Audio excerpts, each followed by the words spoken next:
Hey everyone, my name is Chloe, and today I'm here to tell you about my August TBR. However, I have very little control or idea what's going to happen in August with my reading, and let me tell you why. So, if you haven't seen the video, Becca from Becca Books and Bujo and I are going to be doing the Deck of TBR-a-thon, and we're hosting it, and the whole point in the readathon is to play like her game. So, what you do is you draw a card, it corresponds to a prompt, and that prompt helps you pick your next read. You finish a book, you pick another card, and so you don't know going forward. I mean, you can if you can draw as many cards as you want, and so you can plan as much as you want. But for me personally, I'm going to draw one at a time, and so I don't know what's coming. Furthermore, each prompt, I am going to be picking two books that can fit, and I'm going to be posting on Patreon, and so my patrons get to pick. So really, I have very, very little control over my TBR this month, which actually is something that makes me feel so good. So I need a little bit of structure in my TBR. Like if I just go to my shelves to pick my next read, I feel really overwhelmed. I don't like that. I need a little bit of structure, but also not so much structure of having like this extensive TBR every month. And here in July, I've kind of had like an extensive TBR for different videos and the book haul revisit and all that kind of stuff. And I'm feeling a little overwhelmed by it, and reading is supposed to be fun. And so I'm so excited for August to kind of mood read the entire month. However, I have a couple of arcs, a couple of things that are coming up on library loans, all those things. And so I'm going to tell you about those books today. And these books are always going to be options. I'm going to try to post them with every prompt I can and see if we can get them read, because I really want to. The other curveball is I am planning to do my book haul revisit. I'm filming this on July 20th, and I have not looked at that video, so I'm not sure how that's all going to work. But those books I will just make as options for as many prompts as I can, and we'll see how we can make it all work. So the books that I really want to be reading in August are House of Glass by Sarah Pekkanen. So this one I actually did not get in my last book of the month box because I really wanted to get the Meg Schaefer book, which I'm kind of regretting, kind of not. I can't decide which I would rather, but I figured in August I could get House of Glass if I need to. And I have it on NetGalley. So House of Glass, I'm not 100% sure what it's about, but it's about a thriller. It's a thriller about a 9-year-old girl who witnesses the death of her nanny as her parents are in like an ugly divorce. Things are crazy. I'm not sure. I think it's about the lawyer that is asked to be in this trial in this case, and the lawyer maybe has some sort of connection. Again, this family seems picture perfect, and I know there's more to it, but that's all I really want to know. So we're just going to leave that there. The other one that I'm going to try to get to here in the end of July, but if I don't, The Summer Pact by Emily Giffin. So this one has not great ratings on Goodreads. It's like a 3.5 something, and it just came out in July.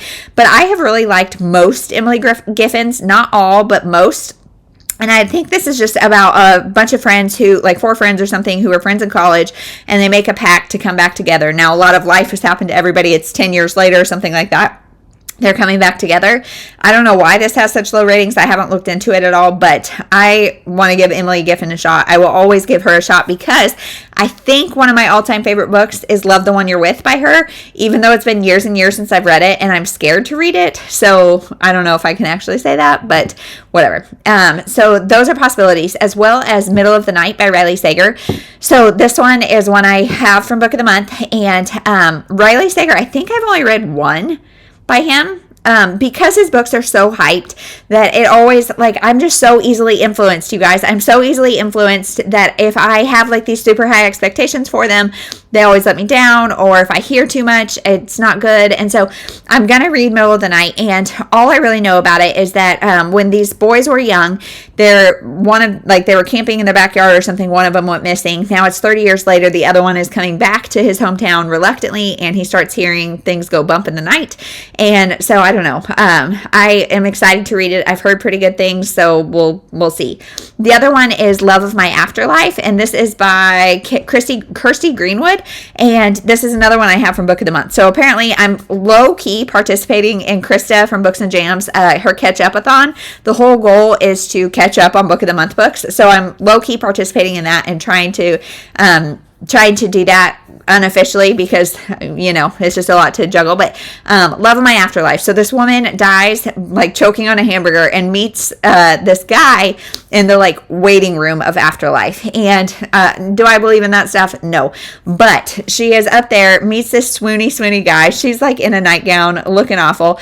And somebody comes in and is like, hey, there's been a mistake. This dreamy guy needs to go back to Earth. She also, I think, gets the opportunity to go back to Earth. And so she's trying to see if she can meet him in real life. And I don't know how it all works, but I kind of like that trope. Something interesting.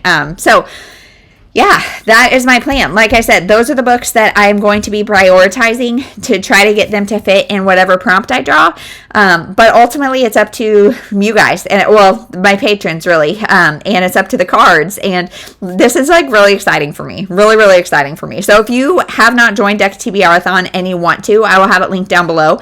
I will also have Krista's Books and Jams, her catch-up-a-thon, because that's a readathon I really like to participate in every year, where you catch up on your Book of the Month books. So I'm going to be trying to participate in that. But really, we'll see. August is a huge month of we'll see, and I couldn't be more excited about it. So let me know if you've read any of these books. Most of them are pretty new releases and books that I'm having FOMO about. So let me know if you've read any of them. Also pray for me that my August book haul revisit is not super big, because I'm not sure how I'll manage that, but we'll see. We'll figure it out. Come along, stay tuned for August videos to see how it all works, and we'll see you in the next one. Thank you so much for watching.